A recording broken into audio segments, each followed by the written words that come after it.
अगर आपके घर इस साल शादी है या आप किसी बड़े मौके के लिए सोना खरीदने की सोच रहे हैं तो ये खबर आपके लिए है। देश के प्रधानमंत्री नरेंद्र मोदी ने हाल ही में हैदराबाद से एक बड़ी अपील की। उन्होंने कहा, शादी हो, त्योहार हो, जन्मदिन हो या कोई खुशी का मौका हो, अगले 1 साल तक सोना मत खरीदिए।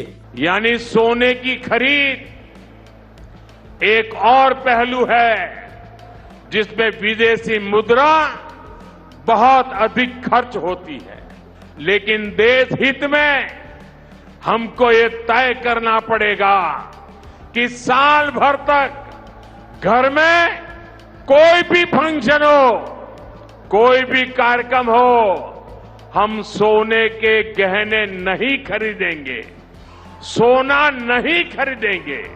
यह अपील उस देश का प्रधानमंत्री कर रहा है जिस देश की मां बहनें घर में $5 ट्रिलियन का सोना दबाए बैठी हैं। जहां शादी में सोना न हो तो रिश्ता ही अधूरा लगता है।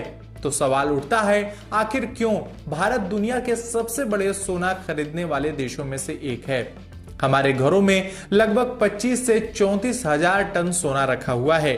2026 में इसकी कीमत आकी जा रही है करीब $5 ट्रिलियन, यानी लगभग 445 लाख करोड़ रुपए।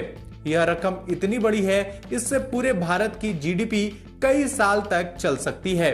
तो आखिर समस्या क्या है? समस्या यह है कि भारत खुद सोना नहीं बनाता। हम अपनी जरूरत का 99% सोना बाहर से मंगाते हैं। सिर्फ पिछले साल $47 अरब यानी करीब 4 लाख करोड़ रुपए सिर्फ सोना खरीदने के लिए देश के बाहर चले गए। अब सोचिए इसका असर क्या होता है।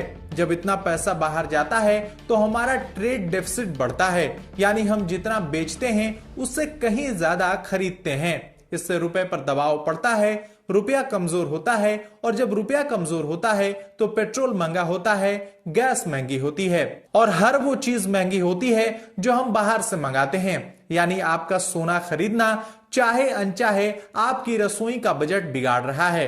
कोटक की एक रिपोर्ट कहती है कि भारतीय परिवारों का सोना अब बैंक में जमा रकम और शेयर बाजार उससे भी ज्यादा बड़ा हो चुका है।